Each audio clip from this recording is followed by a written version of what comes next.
Today I will deliver a lecture on fieldwork tradition in anthropology and pilot survey.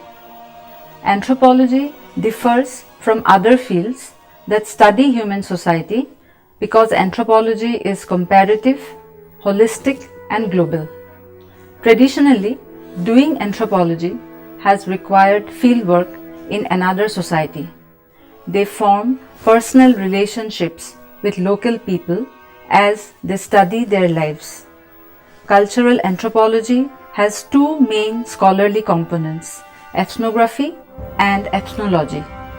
Earlier, anthropologists focused on non-Western traditional people whose languages were not recorded in written form. Even in societies where writing exists, many of the things which interest the anthropologists are not documented. Thus, anthropologists have made a point of going to these places in person to see and experience people and their culture firsthand. This is what is known as fieldwork. In this unit, we will discuss in brief the fieldwork tradition in anthropology and importance of pilot survey.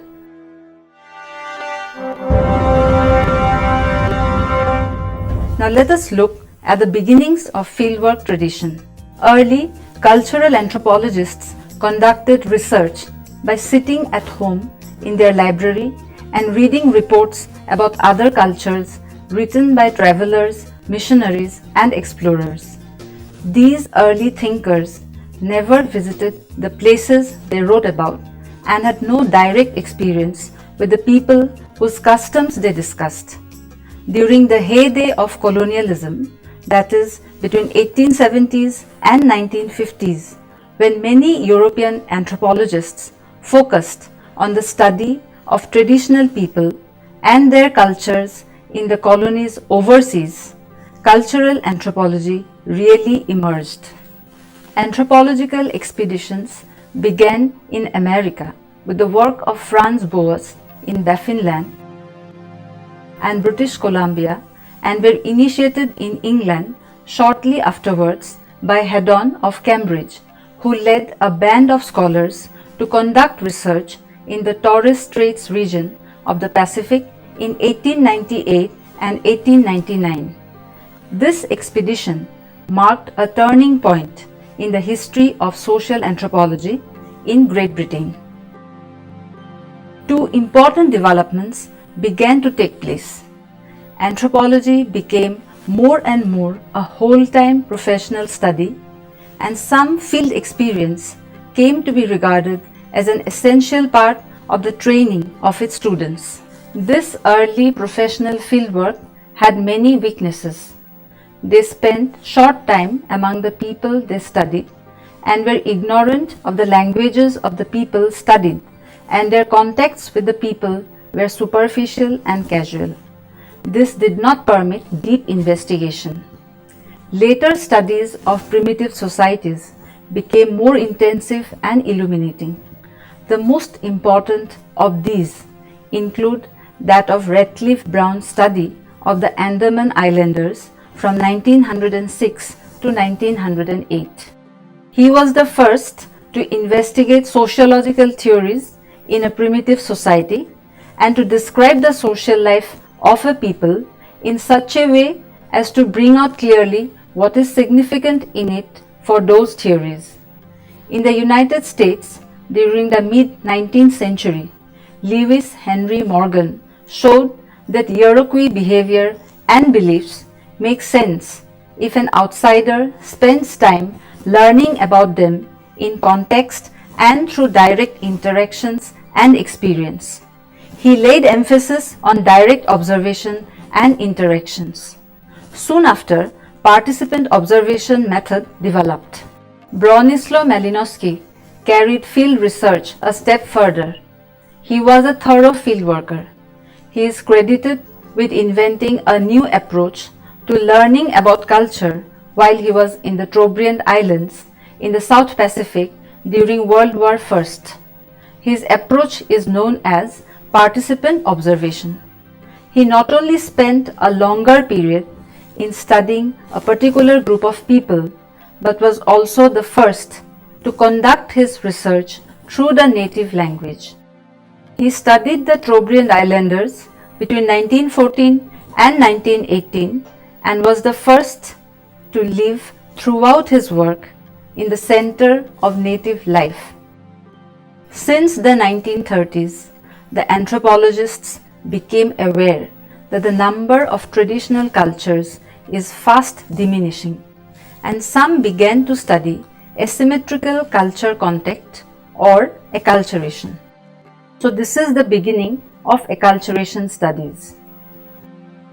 One of the first US anthropologists to study acculturation was Margaret Mead in her 1932 fieldwork among the Omaha Indians of Nebraska.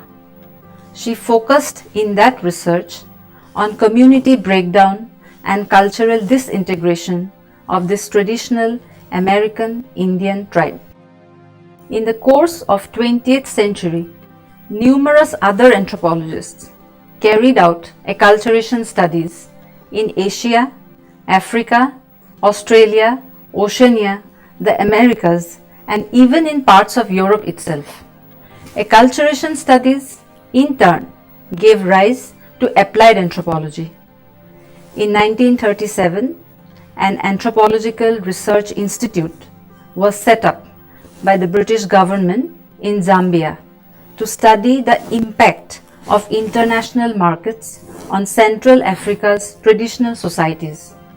In the next decade, anthropologists worked on a number of problem-oriented studies throughout Africa. North America also faced similar problems, and so the US Bureau of Indian Affairs established an applied anthropology branch in the mid-1930s. Apart from studying the problems of acculturation, the Bureau aimed to identify practical, culturally appropriate ways for the US government to introduce social and economic development programs to reduce poverty, promote literacy, and solve a host of other problems on the reservations. In 1941, the now International Society for Applied Anthropology was founded at Harvard University to promote scientific investigation of the principles controlling the relations of human beings to one another and the encouragement of their wide application. During World War II and the early years of the Cold War, some anthropologists diverted their focus from small-scale societies to modern state societies. Their aim was to discern basic personality traits shared by a majority of the people in modern state societies. Anthropological research began to focus on contemporary state societies. During the years of the Great Depression, that is the 1930s, several anthropologists already worked in their own countries, studying factories, farming communities, and suburban neighborhoods. The US anthropologist Hortense Powdermaker did her first major ethnographic fieldwork among Melanesians in the southern Pacific. In the 1930s, after returning to the United States, she focused on combating dominant society's racism against African Americans and other ethnic minorities. She noticed the importance of the mass media in shaping people's worldviews and focused on the domestic film industry and did a year of fieldwork in Hollywood from 1946 to 1947. During this period, several anthropologists were busy in other kinds of studies in large-scale societies. Margaret Mead and Ruth Benedict, for instance, were of the view that governments and colonial administrations, as well as new global institutions such as the United Nations, which was founded in 1945, could and should benefit from anthropological insights. They initiated a team project in comparative research on contemporary cultures based at Columbia University in New York between 1947 and 1952. US anthropologist Julian Stewart in 1956 and 1957 supervised an anthropological research team in developing countries such as Kenya, Nigeria, Peru, Mexico, Japan, Burma, Malaya, and Indonesia. Their purpose was to study the comparative impact of industrialization and urbanization upon these different populations. Similar projects were launched by other anthropologists in other parts of the world.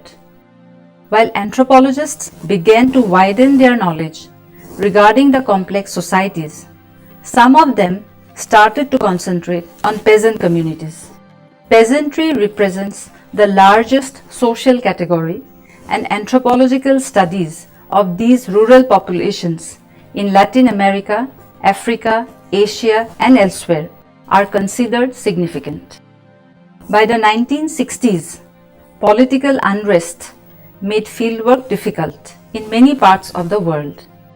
European colonial powers had lost almost all of their overseas territorial possessions.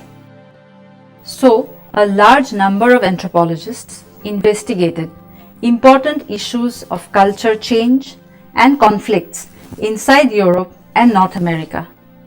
Some of these issues involve immigrants and refugees who come from places where anthropologists have conducted research. Some anthropologists have gone a step further by helping them adjust to their new circumstances. Others have become advocates for peasant communities, ethnic or religious minorities, or indigenous groups struggling to hold onto their ancestral lands, natural resources, and customary ways of life.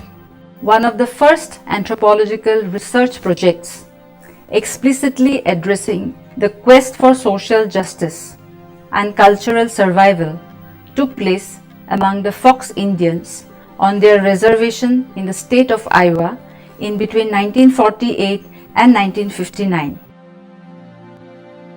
US anthropologist Sol Tex, based on long-term fieldwork with this community, challenged government-sponsored applied anthropological research projects.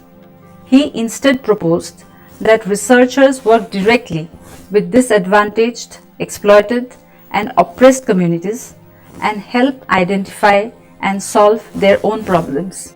Nowadays, most anthropologists committed to community-based and politically involved research refer to their work as advocacy anthropology. For over 3 decades, US anthropologist Robert Hitchcock has practiced advocacy anthropology. He has focused primarily on land rights as well as the social, economic, and cultural rights of indigenous people in southern Africa. The term study up was coined by US anthropologist Laura Nader. She has urged anthropologists to lay emphasis on Western elites, government bureaucracies, global corporations, philanthropic foundations, media empires, business clubs, and so on. But to do participant observation in these well-guarded circles is a formidable challenge.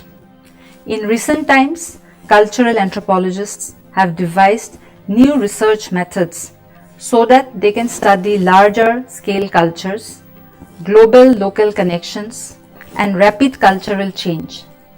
Globalization has given rise to a new trend in anthropological research known as multi-sited research. It is fieldwork conducted on a topic in more than one location. This type of research involves the investigation and documentation of people and cultures embedded in the larger structures of a globalizing world, utilizing a range of methods in various locations of time and space. A recent work on a diasporic ethnic group on the transnational Chinese Identities was conducted by Chinese-American anthropologist Andrea Louis. Her fieldwork carried her to an array of locations in San Francisco, Hong Kong, and southern China.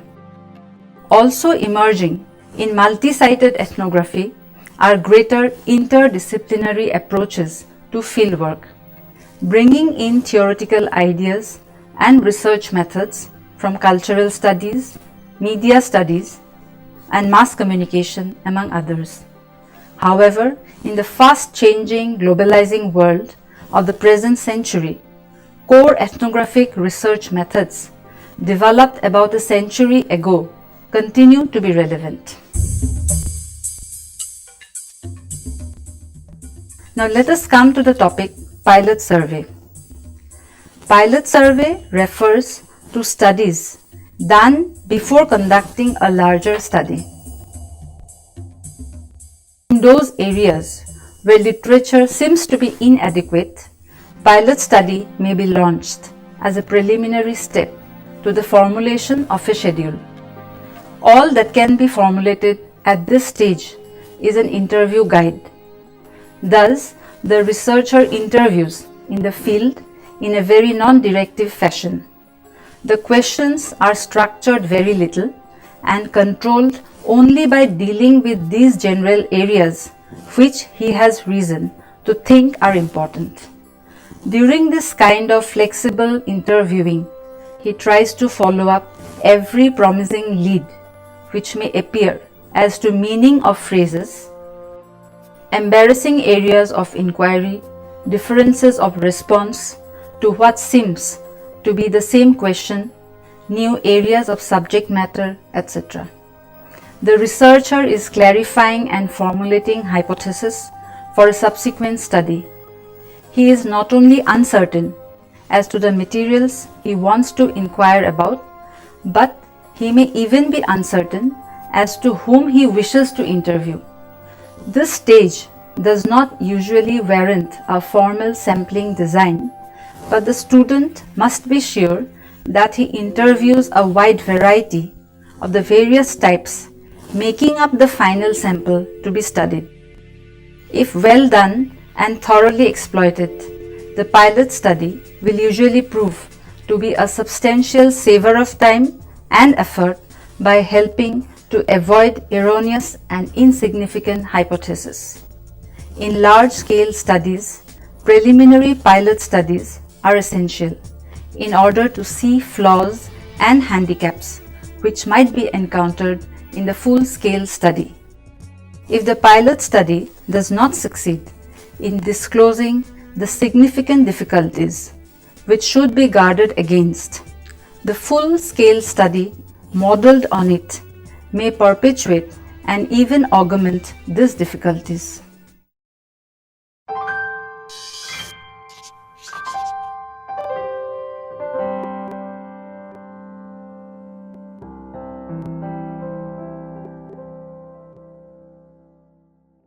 The next step is to prepare the final reference or bibliography, which is a list of sources either referred to or taken help of while writing the report.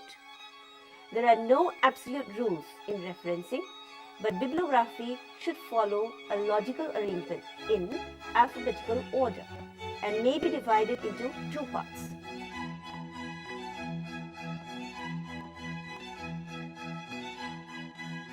The first part may contain the names of books and pamphlets, and the second part may contain the names of magazine and newspaper articles.